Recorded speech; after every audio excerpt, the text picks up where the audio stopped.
How are you? Welcome to Conversa. I'm teacher Shelby, and today I have an interesting story to tell you about a crazy adventure I went on a few weeks ago where everything went wrong over and over and over again. Practice your listening and comprehension English skills and see if you can understand my awful story. Let's go.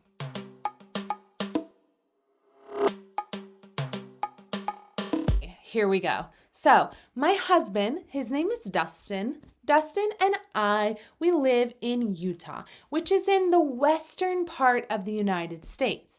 But all of our family lives in Georgia, which is in the southeastern part of the U.S. So, a few weeks ago, we were going to visit my family in Georgia. And of course, because it's over 2,000 miles away, we have to fly there. Duh. We booked our flights with a budget airline because the tickets were cheap. And we've flown this airline so many times with no problems. I wasn't worried about the trip, but I should have been worried. We were flying out on a Sunday night at 8:30 p.m. from Salt Lake City Airport. But we had a 2-hour layover in Denver, and then we would continue on to our next flight at midnight from Denver to Atlanta. But that afternoon on Sunday, I got a message that our first flight from Salt Lake to Denver was delayed 2 hours because of bad weather and would now be leaving at 10:30 p.m. Immediately, I started worrying because this delay meant we would probably miss our connecting flight from Denver to Atlanta. And I had no idea what to do. I tried to contact customer service, but they were no help. All we could do was wait and go to the airport and see what happens. So we went to the airport a little early, around 9 p.m., so we could go to the desk and talk to the gate agent about the situation. I asked her for her opinion on what we should do. She didn't really have any options for me other than just hope and pray we don't miss our Denver flight. So that's what we did. We went through security and we waited at our gate to fly to Denver with no problems. While we were waiting to board the plane, I got a notification that the Denver flight from Denver to Atlanta had also been delayed. Whew, I felt so relieved because this meant we would not be missing our connecting flight and we would make it to Atlanta without any issues. Well, this is not what happened, let me tell you. My heart filled with so much hope for the trip. We flew to Denver and we arrived there around 12 a.m. or midnight. When we got there, we got off the plane and we found our next gate for the flight to Atlanta. Now, while we were waiting, a message came up over the intercom system, right? Saying that the flight from Denver to Atlanta had been delayed again. It was supposed to leave at 1:30 a.m. and now it wouldn't leave until 3:30 in the morning because there wasn't a crew. What? There weren't any pilots or flight attendants available to service the flight or fly the aircraft. We were so tired, but all we could do was keep waiting. Now, at 3:30 a.m., we heard another announcement that it was time to begin boarding for our flight to Atlanta. Finally, thank you, God. Let's go. We all lined up, we scanned our tickets, and we got on the airplane. Now, after everyone had boarded the plane, the pilot made an announcement. Unfortunately, this crew had timed out, which means they had worked too many hours in a day and they couldn't fly us to Atlanta. So we had to deboard the aircraft, What? And go back in the airport and wait at the gate for more details. Let me tell you, everyone on that plane was so mad. Now it was 4 a.m. We were all exhausted, and they just put us on the plane knowing that we wouldn't be leaving and we would have to just get off. The whole situation was so stupid, but all we could do was get off the plane and go wait at the gate. So, what happened next? At the gate, they made another announcement that our flight was rescheduled for when? 12:30 p.m. That's 12:30 in the afternoon. What? We were all thinking, are you kidding me? It's 4 a.m. That was 8 hours from now, and they couldn't find a crew. They couldn't find anyone to work before then. It really felt unacceptable that they couldn't figure out a way to get us to Atlanta sooner. But there was nothing we could do but wait. Or you could go spend hundreds and hundreds of dollars and go buy a ticket right then with another airline. That really wasn't possible either. The only small consolation prize was that they gave us all vouchers to get food in the airport. So we each had like $40 or something to spend. So that was one good thing. So what did we do next? It was the middle of the night, and all we could do was go find somewhere sort of comfortable and try to sleep, right? But I don't know why, airports never make their furniture comfortable or easy to sleep on. Why is that? It's so dumb. Anyway, we found a spot, and I was actually able to sleep for a few hours from 4:30 to 8:30 in the morning. Now, Dustin didn't sleep much, but there was a golf tournament on that he watched instead. At 8:30, we had made it through the night, but we still had 4 more hours to wait until our flight. So long. But we went searching for food to use our vouchers. We found a deli that sold sandwiches, crepes, and smoothies. So that's what we spent our voucher money on. Something that wasn't too greasy or unhealthy. I also had to have a coffee. I need coffee every morning, even when I get a normal night of sleep. So I definitely needed coffee in this moment. After eating, it was about 10 a.m., so all we could do was head to our gate and wait before we could board the plane. When we got to our gate, hey, we saw a few familiar faces. The night before, we had chatted with a family from Uruguay for a few minutes and a woman from Colombia. They were sitting together at the gate and they asked us to join them. They had some young kids that kept us entertained, and it was fun for me to get to practice my Spanish a little bit with them too. Now around 11:45 a.m., we finally got the intercom announcement that we would be boarding in 5 minutes. And guess what? 5 minutes later, we got another announcement that there was no crew to fly this airplane. What?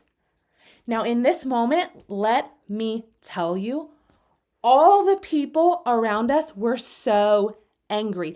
People started screaming, swearing, and everyone was so sleep deprived and so frustrated. Just 5 minutes ago, they said everything was good to go. And now suddenly there's no crew? Are you kidding me? We've been lied to over and over and over for the past 12 hours, and this airline just kept delaying the flight over and over again, but never fixing the problem. Finding a pilot to fly this plane to Atlanta. Now, over the next hour, all the people on our flight were on their feet, screaming at the workers. Everyone was so angry.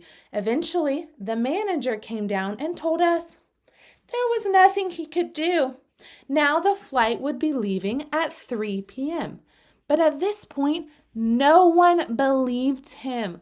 All the people around me were so angry. His supervisor was called in and she made several important phone calls to try and figure out what to do. These people were about to riot. It felt like if they didn't guarantee that we were leaving at 3 p.m., they would burn the Denver airport to the ground. There was so much yelling, screaming, swearing going on that the airline had to call the police to come down, and the police officers were standing between the workers and the angry customers. It was insane. Around 1 p.m., the airline workers finally realized this group of people was not going to calm down. They were demanding a guarantee that the next flight would actually be leaving at 3 o'clock.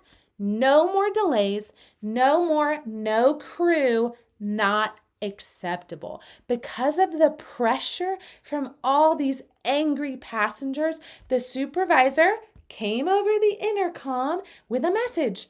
I guarantee your flight to Atlanta will be leaving at 3 p.m. Whew, oh my goodness. Finally, instantly, everyone calmed down. People were still grumbling, but there was not any more screaming or swearing. No. People went and sat down in their seats to find out if this airline was going to keep lying to us or if they were scared enough to actually fix this problem and take us to Atlanta. And guess what? At 2:15, it was time to start boarding. As a group, we were all a little hopeful but nervous that we were never going to leave the Denver airport. We all line up again. We had done this before 12 hours ago in the middle of the night. So we had very little trust in this whole situation. But we scanned our tickets and we got on the plane. There was so much space because a lot of other passengers decided to get to Atlanta another way, a more expensive way, I guess. But the plane was only half full. Yay! Now, after getting on the plane, we sat there for a little while and nothing was happening. Why? I was so nervous. After 15 minutes, the pilot makes an announcement. There seems to be a mechanical problem with this plane. You have got to be kidding me. They were going to try to fix it. The cabin wasn't holding pressure. And they were going to do a 10-minute test and see if the cabin held pressure. If it did, we were okay to fly. Let me tell you, that was the most tense, stressful 10 minutes for all of us on the plane. After what felt like an eternity, the pilot came back on the mic and said we were good to go. What a relief. But honestly, until the plane started moving and taxiing down the runway, I still had my doubts. But guess what?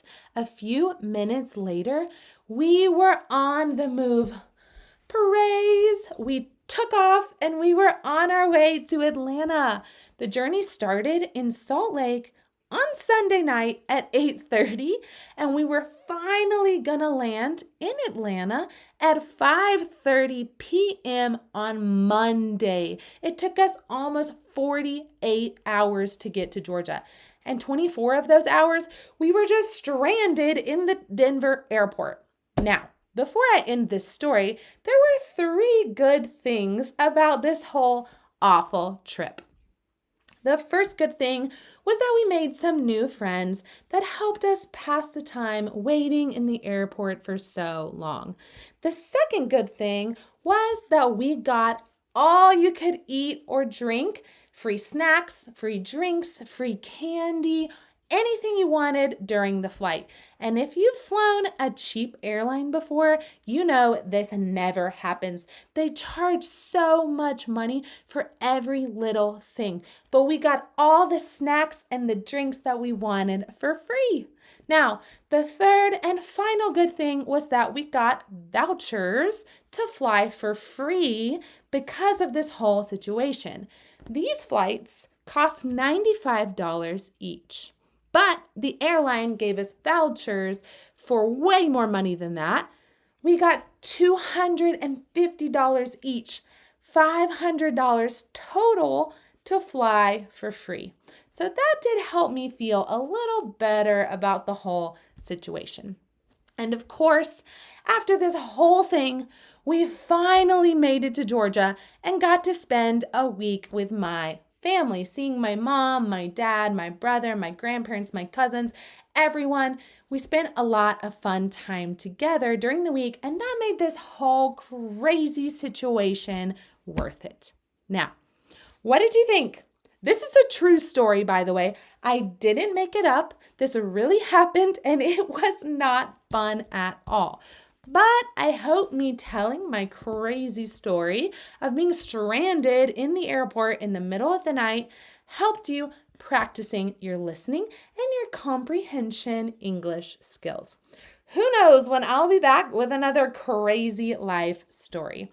I'll see you next time. Bye. Ciao.